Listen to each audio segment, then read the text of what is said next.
तो हेलो, नमस्ते, जय श्री कृष्ण फ्रेंड्स। कैसे हो आप सभी? आशा करती हूँ कि आप सभी बढ़िया होंगे और सब मज़े में भी होंगे। तो बहुत सारा काम पड़ा हुआ है अभी।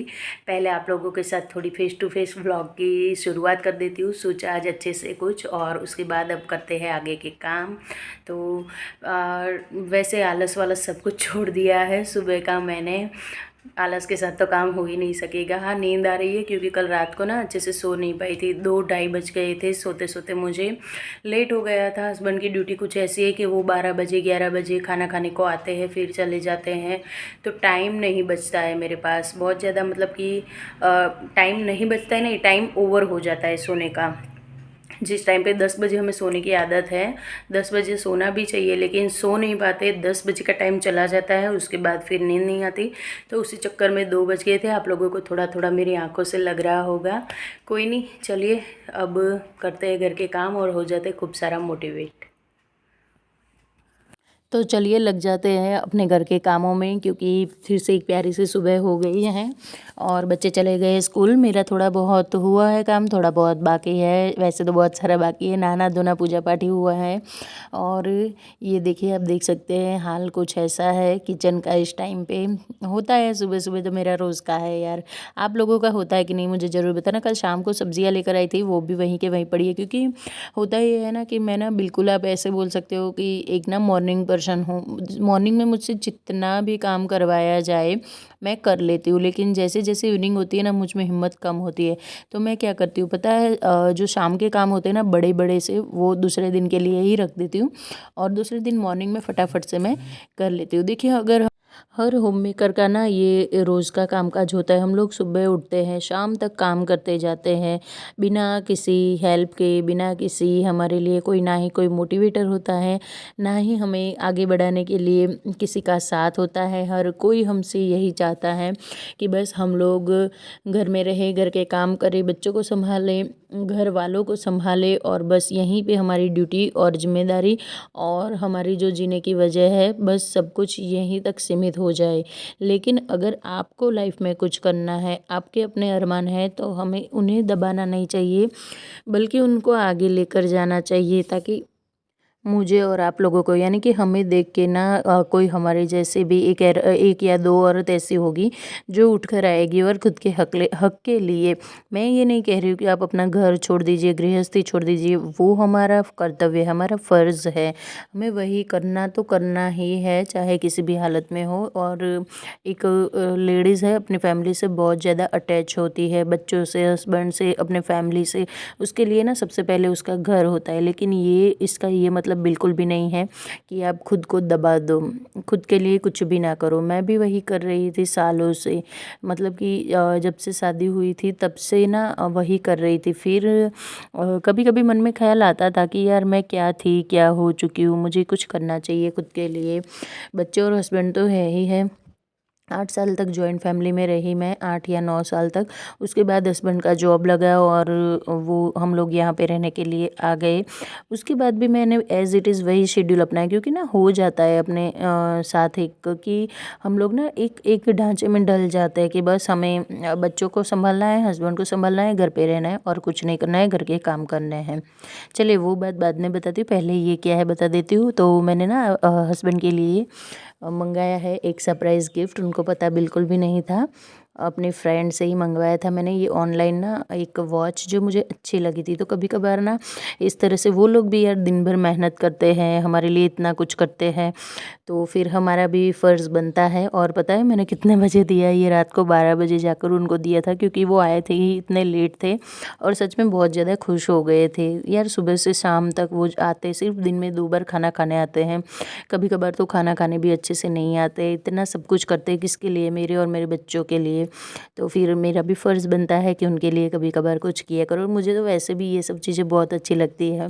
हमारा ना उल्टा है कि ना हस्बैंड वाइफ को लाके गिफ्ट्स देते हैं, लेकिन मेरा ऐसा है ना कि मैं हमेशा से ये रहा है कि मैंने उनको ज़्यादा दिए, क्योंकि उनके पास खुद के लिए ही खरीदने के लिए टाइम नहीं है, तो वो मेरे लिए क्या लेकर आएंगे। तो मैं यहाँ पे ना थोड़ा सा पॉजिटिव रहती हूँ, मैं ऐसा नहीं सोचती हूँ कि यार हाँ मेरे हस्बैंड कभी मुझे कुछ ला कर नहीं देते, वो सब कुछ मुझे दे देते। वो हमेशा बोलते तुझे जो पसंद आए, जब पसंद आए, जितना पसंद आए ले लिया कर, कभी भी मुझे किसी बात के लिए रोकते नहीं हैं, टोकते नहीं हैं। तो फिर मैं क्यों फालतू में यार रोया करूँ। ये आदत ना हम लेडीज़ों की बहुत ज़्यादा बुरी होती है, ये हमें सच में छोड़ देनी चाहिए। थोड़ा सा यहाँ पे ना पॉजिटिव सोचना चाहिए। तो मैं वहाँ से बात करती हूँ जहाँ पे हम लोग रुके थे। सब्जियाँ कुछ लेकर आई थी कल शाम को, वही यहाँ पे ना मैं अरेंज कर रही हूँ। थोड़ा सा इस तरह से अरेंज करके रख दूँ कि 2-3 दिन जब तक भी ये चले, अच्छे से चले। और यहाँ पे गिर गया है सब कुछ, तो बस वही मैं करती जा रही थी। फिर हम लोग ना पहले गवर्नमेंट क्वार्टर्स में रहा करते थे, उसके बाद खुद का घर लिया, यहाँ पे रहने आए।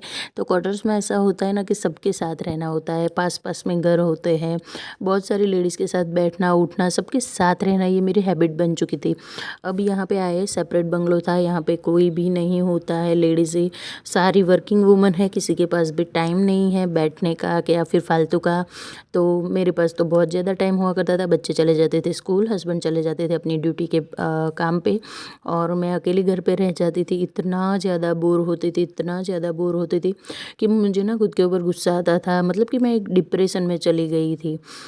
इतना गंदा पीरियड था ना वो मेरी लाइफ का, 1 साल की मैं क्या ही बताऊँ। फिर बाजू वाले घर में पीजी पे लड़कियां रहती थी, उनसे फ्रेंडशिप की, लेकिन लड़कियां लड़कियां होती है और हम वुमेन वुमेन होती है, दोनों में बहुत ज़्यादा अंतर होता है। उतने ज़्यादा, हाँ वो मेरी बहुत अच्छे से फ्रेंड बन चुके थे, लेकिन वो वाली चीज़ नहीं थी यार। वो लोग पढ़ाई करते थे, मैं एक हाउस वाइफ ठहरी, बहुत ज़्यादा अंतर हो। उसके बाद वो लड़की अभी चली गई यहाँ से, उनका स्टडी ख़त्म हो गया, वो पीजी पे रहती थी। तो उसके बाद तो मैं और डिप्रेशन में चली गई कि यहाँ पे मैं कैसे सरवाइव करूँ अकेली।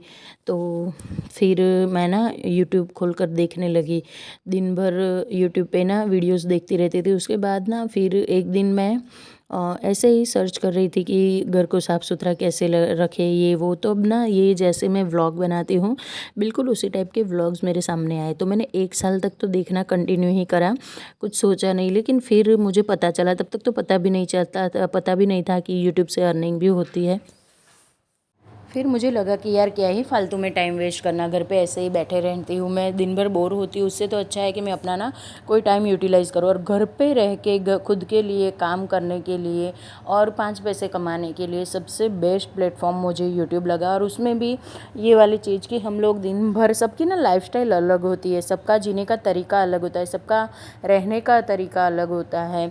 तो हम लोग ना एक दूसरे की लाइफस्टाइल से इंस्पायर होते हैं, हमें अच्छा लगता है एक दूसरे को देख के अपनी लाइफस्टाइल में। सच बताओ ना तो मैं व्लॉग्स देख के बहुत ज़्यादा सीखी हूँ। अपनी माँ और स्कूल में जो सिखाया जाता है टीचर्स के थ्रू, उससे भी सबसे ज़्यादा मैं, अगर कोई मम्मी के बाद कोई मेरी माँ बनी है तो वो यूट्यूब है। बहुत कुछ सीखी हूँ मैं अपनी लाइफ में पिछले 2 साल में, या फिर 3 साल बोल सकते हैं। 1-1.5 साल तो मैंने ऐसे ही बस व्लॉग्स देखने में ही वेस्ट किया था, और पिछले 1.5 सालों से मैं मेहनत कर रही हूँ। आई होप कि आप लोगों को मेरी मेहनत पसंद आएगी।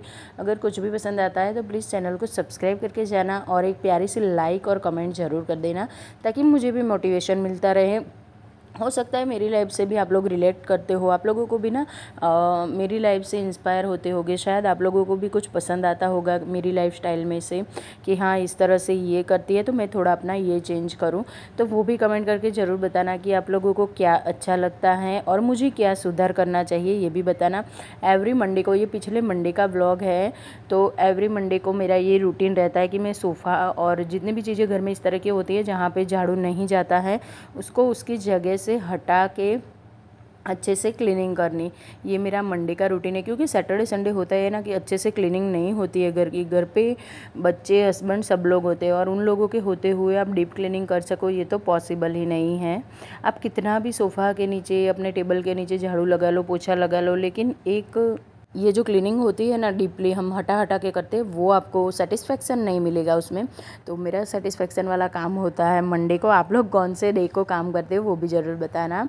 तो बस कुछ इस तरह से सारी चीज़ों को हटा हटा के, अब देखिए एक ही हफ्ते में कितना यहाँ पे ना कूड़ा कचरा जमा हो जाता है। और ऊपर से मेरा ना सोफ़ा विंडो के पास में ही है, तो ऑब्वियस है कि विंडो से बहुत सारी धूल मिट्टी आती है। और दिन भर मेरी खिड़कियाँ खुली रहती है, मैं कभी भी बंद नहीं करती हूँ। जितना भी कचरा आना है आए, दूसरे दिन झाड़ू लगा देंगे और मंडे को तो डीप क्लीनिंग करनी ही करनी है। तो ये शेड्यूल रहता है।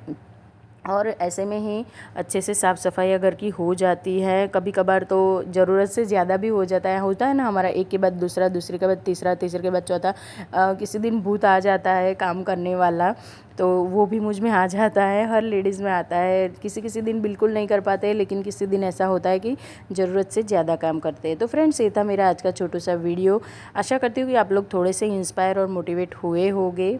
तो मिलती हूँ ऐसे ही इंटरेस्टिंग नए वीडियो के साथ। तब तक के लिए राधे राधे फ्रेंड्स। खुश रहिए, मोटिवेट रहिए, खुद को खुशी दे ऐसे काम करिए और अपनों को भी खुश रखिए। और कुछ ऐसे काम कर जाइए लाइफ में कि ना आखिरी सांस जब हमारी चल रही हो ना, तब हमें ऐसा लगे कि हाँ, हमारी लाइफ ना बिल्कुल फालतू तो नहीं थी, हम लोगों ने लाइफ में कुछ तो ऐसा किया था जिससे हमें खुशी मिले। चलिए फ्रेंड्स, राधे राधे।